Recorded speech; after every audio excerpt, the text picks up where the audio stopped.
Par šo auto gribētos teikt tikai sirsnīgus un labus vārdus. Un ne tāpēc, ka tas būtu pasaulē pats labākais automobils, bet tas varētu būt Latvijā viens no vispiemērotākajiem.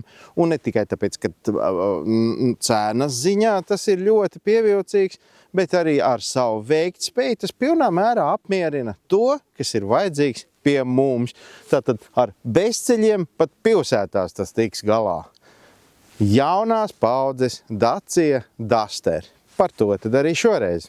Ja jau reiz ierunājos par naudas lietām, tad ar to arī turpināšu. Jaunais Dacia Duster pieejams sākot ar 17 600 eiro un cenas sniedzās līdz pat 25 000 ar asti. Šajā gadījumā vēl ir pievilkti klāt kādi 2000, jo, piemēram, krāsojums maksā naudu un vēl šādas tādas papildus opcijas, par kurām jāsamaksā. Piekritīsiet, pilnvērtīgs crossovers par 25 000 eiro.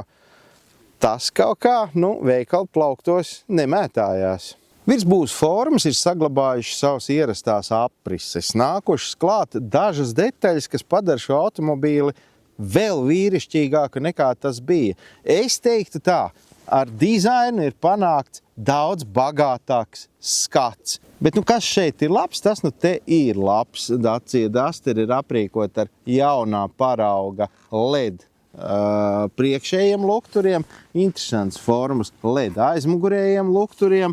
Šeit ir ļoti daudz izmantoti otrais pārstrādātie materiāli, un par to pat liecina dažās melnās virsbūves detaļās balti krikumi, kas it kā simbolizē, ka tur ir iekšā samauts papīrs, samauts pudeles un viss kaut kas. Teorētiski mēs te varētu atrast 3 dažādus dzinēju veidus. Pirmais – klasiskais benzīns, otrais – klasiskais benzīns ar tikpat klasisku autogāzi jeb LPG, un trešais – tas, ko mēs redzam šeit – hibrīds. Tātad 1,6 litru benzīna motors un elektriskā daļa. Labi, elektriskā daļa, protams, nav diezko liela, tas ir tikai 1,2 kW akumulators, kas ļauj uzsākt kustību ar elektrību, un tad, kad dzinējiem pietrūkst jauda, piemēram, apdzīšanas manevrā vai tam līdzīgās situācijās, elektrība nāk palīgā, vispārējo laiku elektrība lādējās. Hibrīds ir hibrīds. Bet ko mēs šeit konkrēti varam iegūt? Tas ir degvielas patēriņu, ko ražotājs ir piesolījis 4,9 litrus uz 100 nobrauktiem kilometriem. Karoks rokā ražotājam mums tie bija 6,6 litri uz 100 kilometriem. Un tā kā ļoti nesportojām. Vēl, ko mēs te varam atrast, tas ir 140 zirgspēku jauda. Arī tas, protams, nav dragrejas automobīls, bet patiesību sakot, uz ceļa veikt manevrus var ļoti patīkami. Viss notiek, ja tu piespied to pedāli. Nav jādomā, nav jāpiepūš vaigi. Kas būtu jāzina, skatoties jaunā Dacia Duster virzienā? Laikam jau tas, ka automātiskā pārnesuma kārba ir pieejama komplektā tikai un vienīgi ar hibrīdo spēka iekārtu. Savukārt pilnpiedziņa ir pieejama tikai un vienīgi ar manuālo kārbu un nav pieejama ar hibrīdu. Tādas tās konfigurācijas. Vispārējais, protams, te ir kā pilnvērtīgā automobīlī.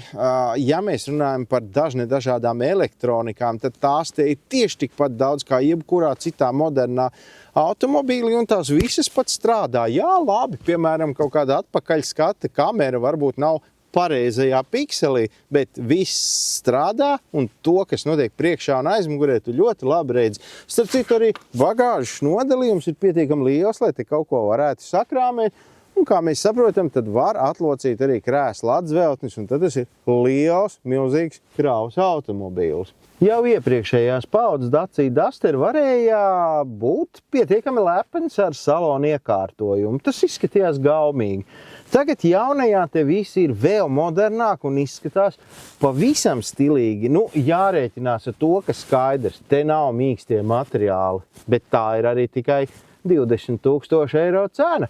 Nu, te ir bakstāmais ekrāns, te ir instrumentu panelis, kurš ir pilnībā digitāls, te ir pārnesuma kārba, vieta, kur uzlādēt mobīlo telefonu. Nu, ko vēl te varētu gribēt? Un kā jau es teicu, pilns ar visādiem elektroniskiem palīgu materiāliem. Joslu noteicējs, ceļzīmu lasītājs un tā tālāk un tā joprojām. Klimata kontrole te gluži nav 2 joslu vai 4 joslu, bet tā strādā perfekti. Un kas ir interesanti, te jau pat pamata aprīkojuma līmenī klāt nāk mobilā telefona turētājs, kuru var noņemt šeit un uzlikt blakus, vai atpakaļ, kur viņš ir vajadzīgs. Visā visumā teikšu godīgi, tāds kāds ir šis automobīls, viņš ir labs automobīlis. Neesmu vēl pagaidām iepazinies ar gāzes vai plika benzīna versiju, bet visādā ziņā šī varētu būt ļoti laba alternatīva kādam daudz pieredzējušākam, it kā premium klases automobīlim. Tas tomēr ir jauns. Un kā jau es parasti saku, izmēģiniet un tikai tad pieņemiet lēmumu. Un ja tomēr